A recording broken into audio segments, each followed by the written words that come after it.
Continuamos entonces y ahora en el género literario que nos corresponde analizar tiene que ver con las parábolas, ¿verdad? Las parábolas también formaron parte fundante de la, la, la vida y obra de Jesús, porque las parábolas vienen a ser como el medio de enseñanza que tuvo el Señor para transmitir la realidad del reino.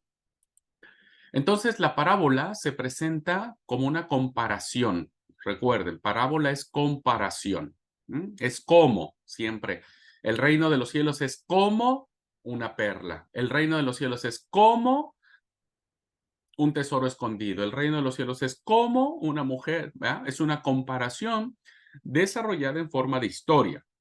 En las parábolas rabínicas, esta comienza habitualmente por la fórmula. Una parábola inicia así con esta fórmula. ¿A qué se parece esto? O bien, es como, ¿verdad?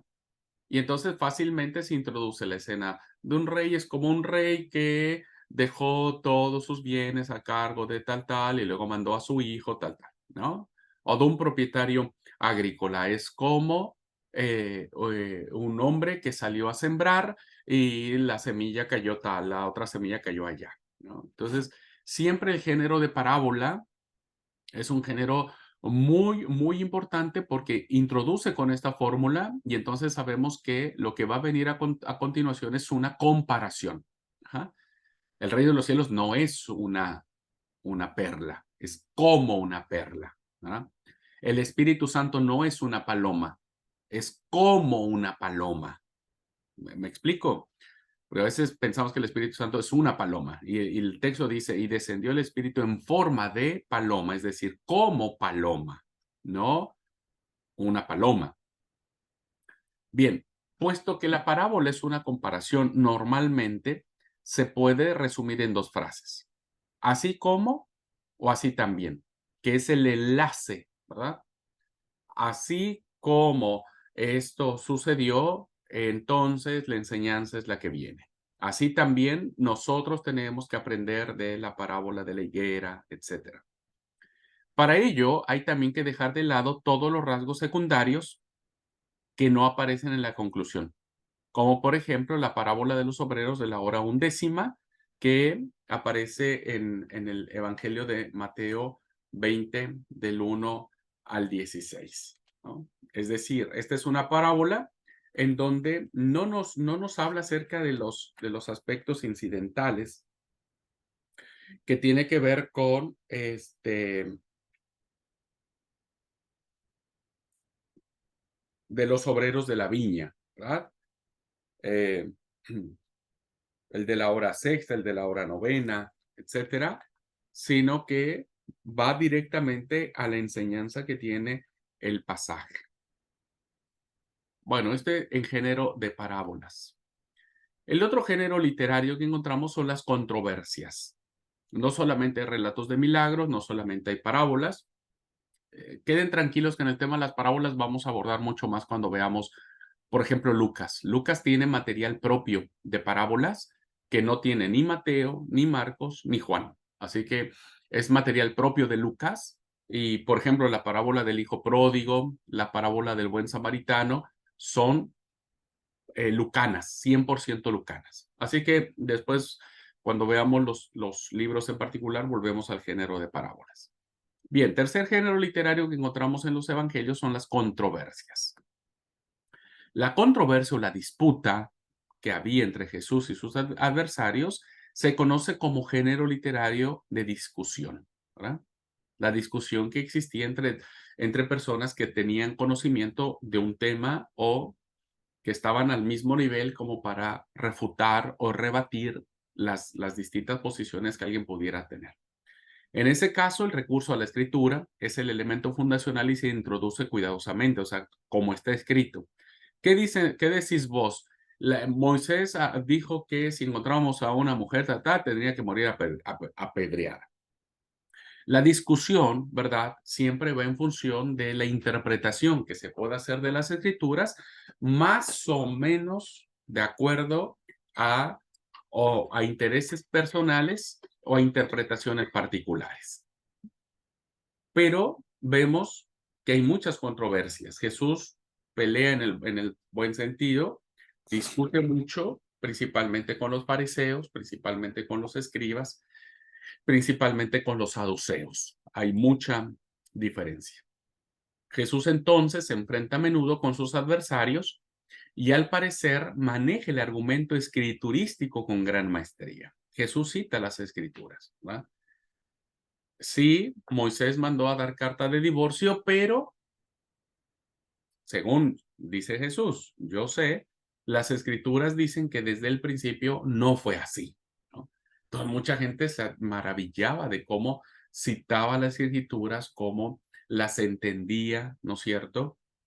Y bueno, sus discípulos, enfrentados con los mismos adversarios, tenían interés en recordar y aprender la lección, porque el hecho de que Jesús, cuando murió, pues ya no estaba quien los defendiera, ¿no? Porque mientras Jesús estaba vivo, decían, bueno, Señor, metele ficha a vos, ¿verdad? Vos respondele, vos decís, a vos te están diciendo. Pero cuando ya no está más Jesús, los discípulos siguen enfrentando a los fariseos, a los saduceos. Esos no se extinguen hasta después del año 70. Entonces habría que recordar las formas en que el maestro enfrenta, encara, ¿verdad? Discute con los maestros de la ley y les hace ver la correcta interpretación del texto bíblico en función del prójimo, que eso es algo muy importante. Está bien, las escrituras dicen que no tenemos que hacer nada en sábado, ¿no? El del Shabbat hay que guardar, pero también las escrituras dicen que cuando David tuvo hambre, le permitió a sus discípulos recoger espigas en día de reposo.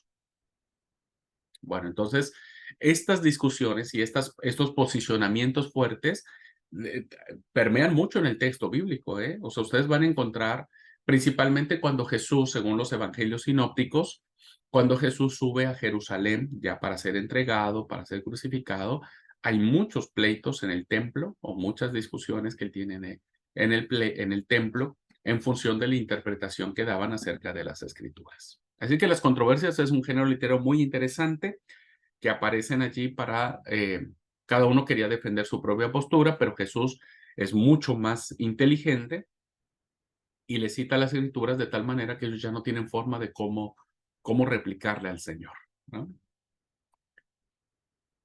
Otro género, el cuarto género literario, hemos visto el género de relatos de milagros, las parábolas, las controversias, tienen que ver con las anunciaciones.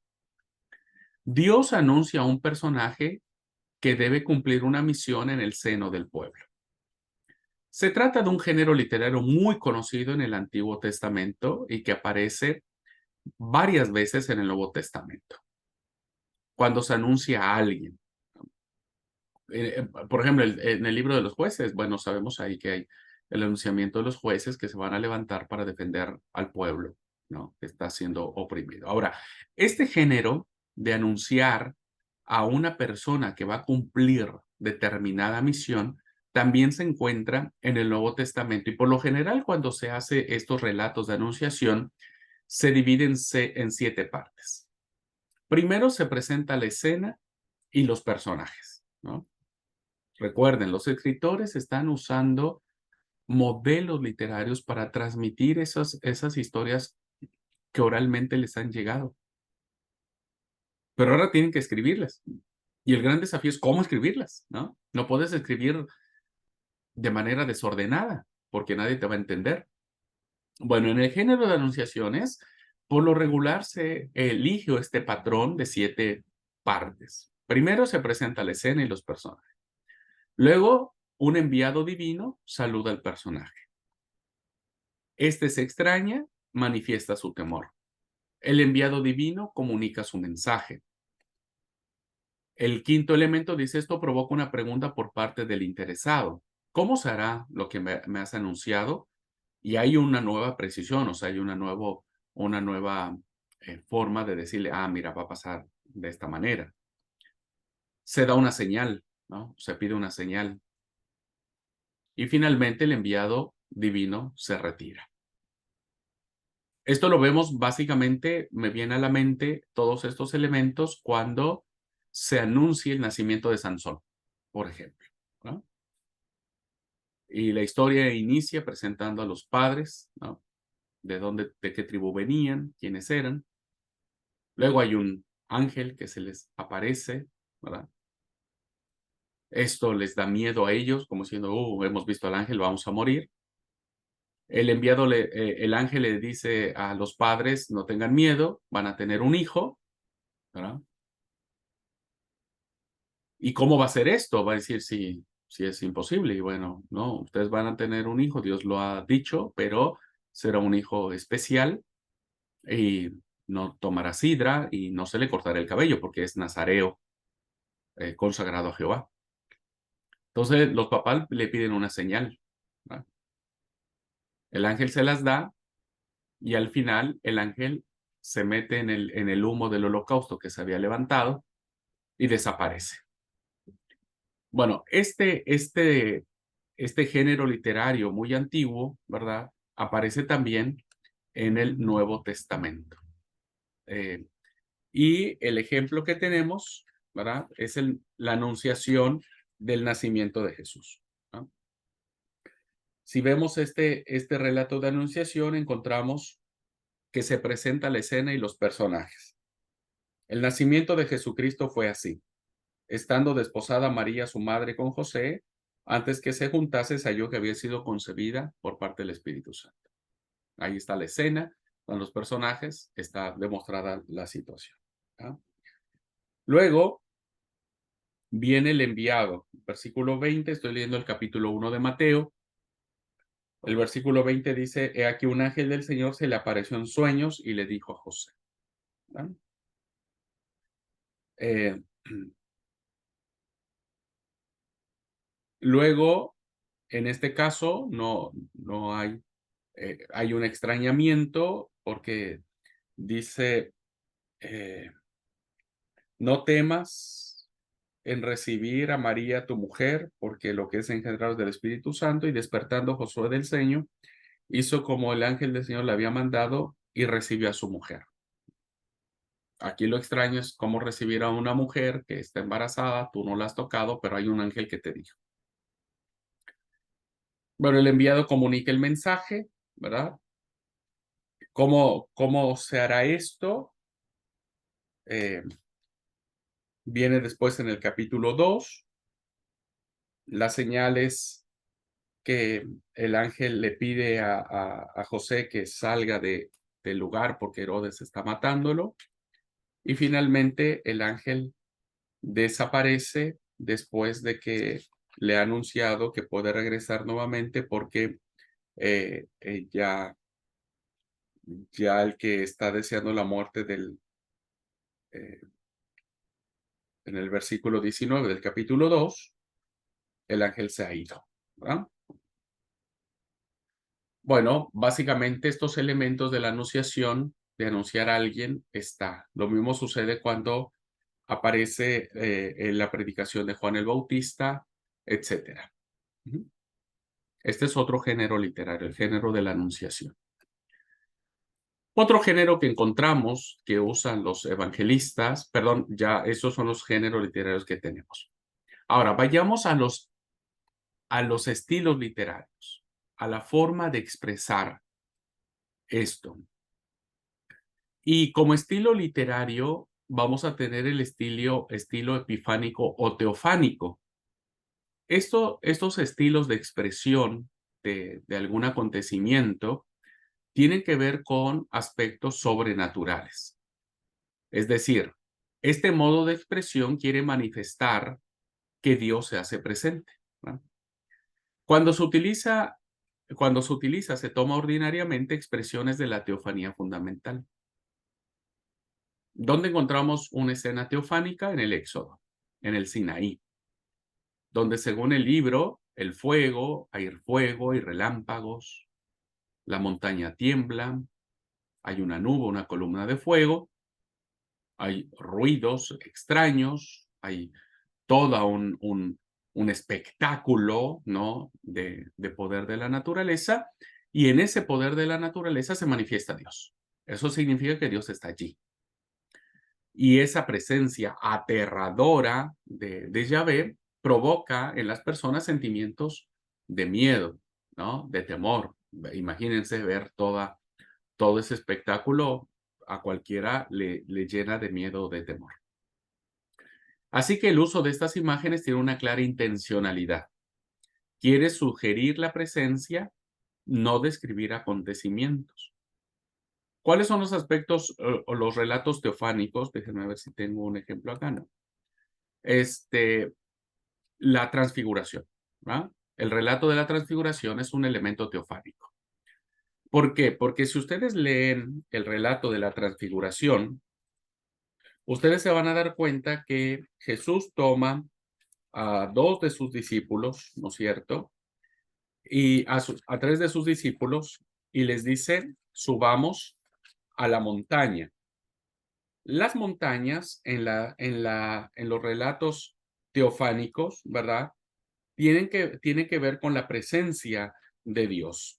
Porque en la antigüedad, las montañas, para las culturas antiguas, las montañas era la habitación de los dioses. Es en las montañas, en los lugares altos donde los dioses habitaban, ¿verdad? Y las más grandes revelaciones que tenemos de Dios, teofánicas, tienen que ver con una montaña, ¿no? Entonces tenemos básicamente el Sinaí, donde se dan los 10 mandamientos y la revelación de Dios. Bueno, en el relato del capítulo 9 de Marcos, que tenemos la transfiguración, dice que ellos los toma aparte y suben a un monte alto, suben a la montaña y hay una transfiguración, hay un cambio de figura, ¿verdad? Hay vestidos blancos, aparecen dos personajes, Elías y Moisés, se quieren hacer enramadas, se escucha una voz del cielo, ¿no? Este es mi hijo en quien tengo complacencia, sigan creyendo en él, etcétera. Entonces son elementos teofánicos que quieren explicar, el autor de este relato no significa que Elías y Moisés están muertos, perdón, que están vivos, ¿no? Porque entonces uno podría decir, ah, bueno, viste, entonces nosotros sí debemos creer que los muertos pues no mueren, que están en el cielo.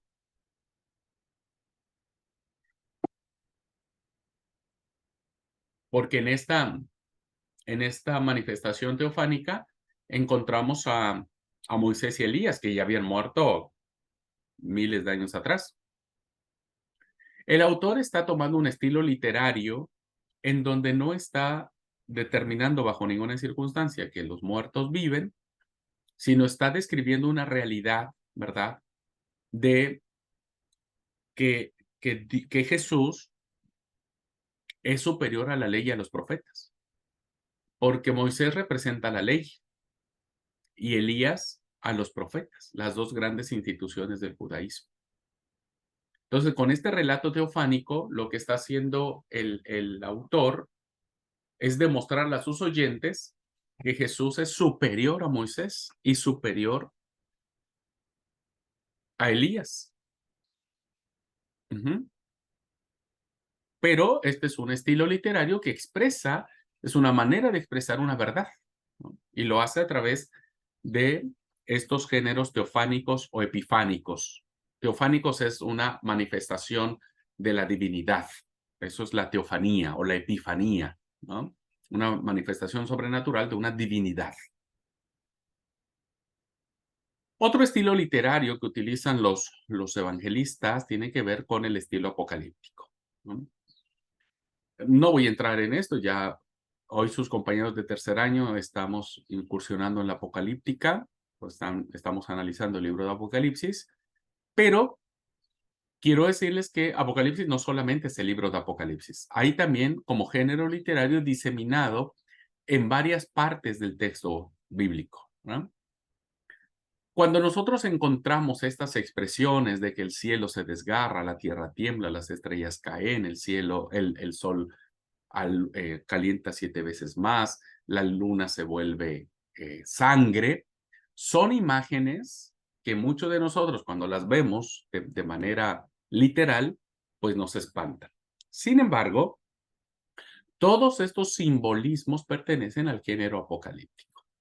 El género apocalíptico, queridos alumnos, nace en el siglo segundo, más o menos antes de Cristo, con la persecución de Antíoco Epífanes IV, Y este género apocalíptico, esta literatura apocalíptica, tiende básicamente a mencionar o tiene el sentido de que la maldad que predomina en el mundo actual no va a permanecer para siempre, sino que habrá una lucha y que el Mesías vendrá, destruirá a todo mundo, principalmente a este personaje, Antíoco Epifanes IV, que era el peor, lo destruirá y entonces el reino de Dios con su Mesías se establecerá en la tierra procurando un momento de paz, justicia y felicidad eterna. ¿Ah? De eso se trata el género apocalíptico. Bueno, nosotros tenemos en este género en el Antiguo Testamento, bueno, el libro de Daniel y tiene ciertas alusiones el profeta Ezequiel, el profeta Zacarías. Así que cuando Cristo nace y cuando los evangelios son escritos, este género literario apocalíptico era muy conocido y muy valorado entre los judíos, muy valorado, ¿no? Porque había el Apocalipsis de Enoc, por ejemplo, el primero, segundo, tercero y cuarto libro de Enoc. Estaba el Apocalipsis de Isaías, la asunción de Moisés. Estaba también el cuarto de Esdras, los oráculos sibilinos, que vendrían a ser los representantes de la literatura apocalíptica en esta etapa del siglo I, II antes de Cristo y del siglo I después de Cristo. Así que de su nacimiento en periodos de persecución y de angustia ha conservado un tono doloroso y misterioso. Este género apocalíptico se escucha en los evangelios, está en los evangelios. Y entonces cada vez que escuchamos algo apocalíptico, siempre a nuestra mente viene destrucción, muerte, miedo, terror, mil cosas, ¿no?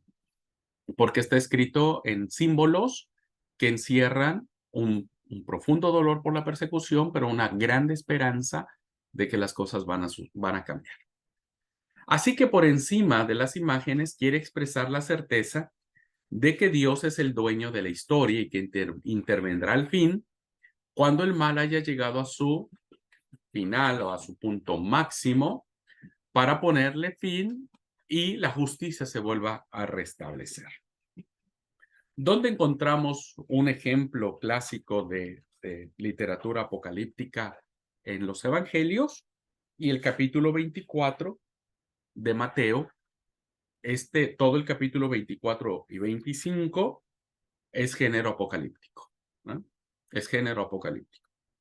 Por eso dice, dinos cuándo serán estas cosas y qué señales habrá de tu venida el fin del siglo. Tiene que ver con la destrucción de todo para que haya un reino de paz y de justicia total. Entonces, por eso vemos oíres guerras, rumores de guerras, se levantará nación contra nación, reino contra reino, será principio de dolores, falsos profetas se levantarán, la maldad se multiplicará, el amor de muchos se resfriará, este, vendrá la abominación desoladora, eh, habrá falsos cristos, ¿no? Habrá señales en la tierra, habrá tribulación, el sol se oscurecerá, la luna no dará su resplandor, las estrellas caerán, las potencias de los cielos serán conmovidas. Bueno, todo esto viene en género apocalíptico, ¿verdad? Pero que tiene que ver con esta función de que algún día las cosas cambiarán y serán diferentes y la justicia de Dios reinará para siempre. Bueno, esto también está dentro de los evangelios. Cuando Jesús en su discurso apocalíptico recurre a estas imágenes, expresa la misma convicción. Por tanto, no hay que tomarlos al pie de la letra. Eso ya lo vamos a aprender cuando veamos Apocalipsis. No podemos leer los géneros apocalípticos literalmente, sino debemos saber que son símbolos, son mensajes encriptados que tienen la función primordial de darnos la certeza de que la fe y la esperanza no tienen que perderse. Esto que hoy vivimos no permanecerá para siempre, sino que algún día las cosas serán diferentes y habrá cielos nuevos y tierra nueva. ¿Mm? Muy bien. Pues entonces hasta aquí, queridos alumnos, cerramos esta segunda parte de lo que hemos tratado de analizar, cómo los redactores utilizan tanto géneros literarios como estilos literarios para expresar las verdades que ellos escucharon de parte de los discípulos, de los apóstoles o de las personas que escucharon a Jesús. Y entonces, con base en todo eso que ellos escucharon, investigaron, recopilaron y alguien les contó, pues echan mano de todos estos géneros literarios, estilos literarios para transmitir las diversas enseñanzas que el Señor Jesucristo nos encomendó. ¿Ok? Bueno, ¿alguna pregunta hasta acá? ¿Algún comentario? Pensaba terminar la tercera, hermanos, pero estamos a 10 minutos de terminar la clase. Voy a correr mucho o voy a dejar colgado el punto. Así que no voy a correr, voy a tomar un poco de tiempo en la próxima clase, que vendría para terminar esto y ya empezar con el Evangelio de Marcos, que yo les pedí que pudieran leer. Bueno, tiene que ver con esto. Esto es muy interesante. Tiene que ver ya con la redacción de los evangelios. ¿Ah? Tradición oral, los redactores empiezan a escuchar qué dijo Jesús, qué planteó el Señor, qué actitud tomó. Luego lo segundo era, bueno, ¿cómo lo vamos a plasmar? ¿Qué, qué modelo vamos a usar para plasmar esto que nosotros estamos sabiendo? Y finalmente, cuando ya el autor bíblico toma el pergamino o el papiro y empieza a escribir, ¿verdad? Y empieza a escribir. Este proceso de escritura también es sumamente importante y sumamente este, complejo, diríamos, complejo, ¿verdad? Ya vieron que cuando alguien tiene la idea aquí en la cabeza, pero ya cuando empieza a tipear, ya las cosas te cambian, te enfrentas a muchos desafíos, ¿no? No lo mismo lo que tienes en la cabeza que cómo lo vas a escribir y cómo quieres que la gente entienda lo que vos estás escribiendo, ¿no? Así que bueno, este punto lo vamos a ver la próxima clase, ¿ok? Muy bien, hermanos, pues alguna pregunta, duda o comentario que hayan tenido hasta este momento. Cuando veamos evangelio por evangelio, ahí vamos a recordar de estos géneros y decir, miren, ¿este género qué es? ¿No? Es parábola, es controversia, es anunciación, es relato de milagro. Ya vamos a ver, hermanos, que los relatos de milagro son sumamente interesantes en los evangelios, sumamente interesantes.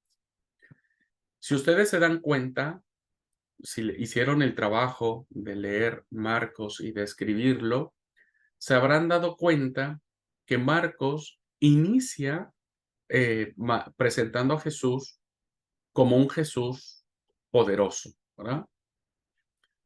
Y entonces en el primer capítulo de Marcos, primero y segundo capítulo de Marcos, Marcos empieza con los pies por delante, ¿verdad? Porque en Marcos encontramos, ¿no?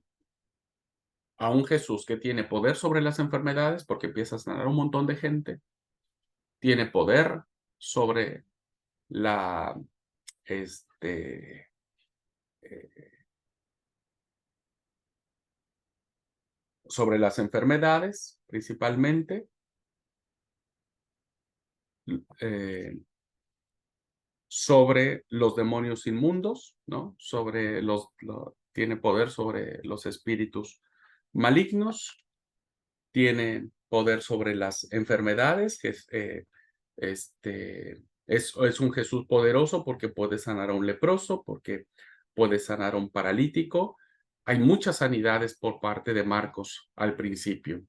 Y esto va a plantear que su evangelio va a presentar a un Jesús que es sumamente poderoso y que tiene bajo autoridad estas situaciones. Pero bueno, eso ya lo vamos a estar analizando con mayor detenimiento en la próxima clase. ¿Ok? Bueno, preguntas, hermanos, dudas, comentarios. Leer los evangelios no es leerlos solo por leerlos.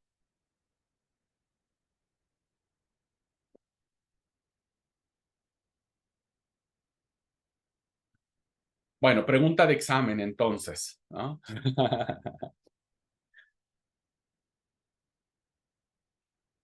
Dígame usted, querido alumno, ¿cuáles son los géneros literarios que utilizan los evangelistas para anunciar la verdad de Jesús? Bueno, son estos que vimos en clase. No se confundan, unas son cosas géneros literarios, otros son estilos literarios. ¿Ok?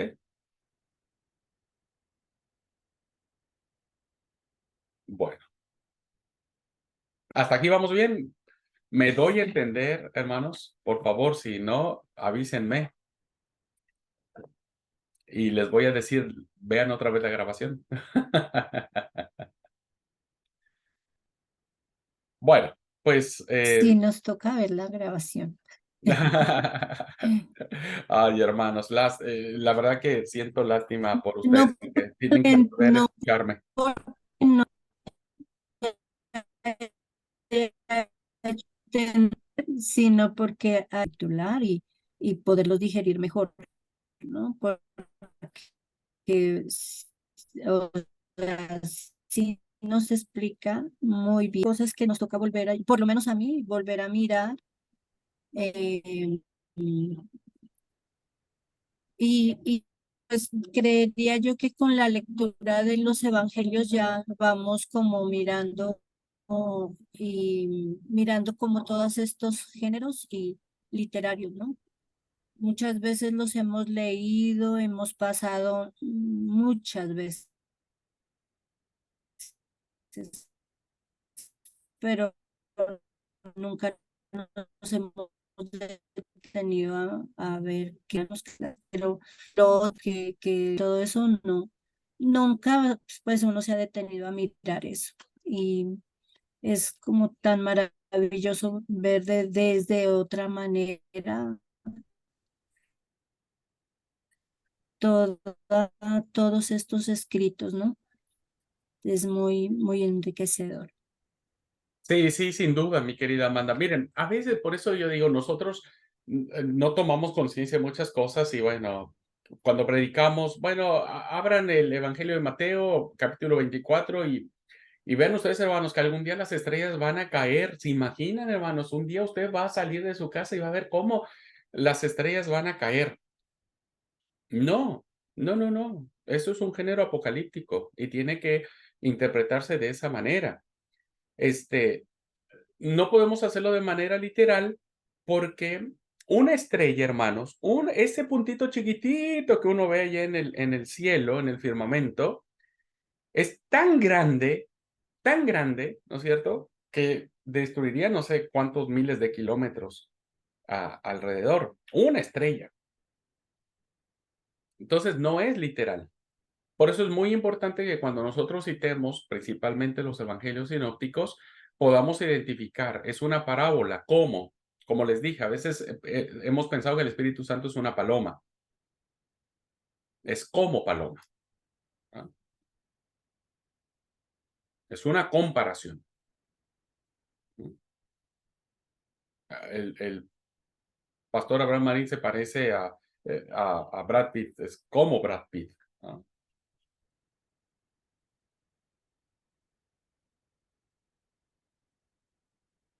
Bueno, otro profesor del seminario, no este que les está hablando. Si decimos eso en el final, aprobamos. Tal vez, tal vez, hermanos del ano. Ustedes van a terminar como el Eclesiastés. El fin de todo discurso oído es este. El profesor se parece a Brad Pitt. Punto. Bueno, listo, está aprobado.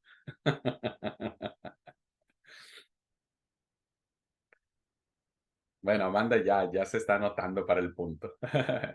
Bueno, gente linda, pues entonces nos vemos el próximo miércoles. Sí, hermana Amanda, adelante.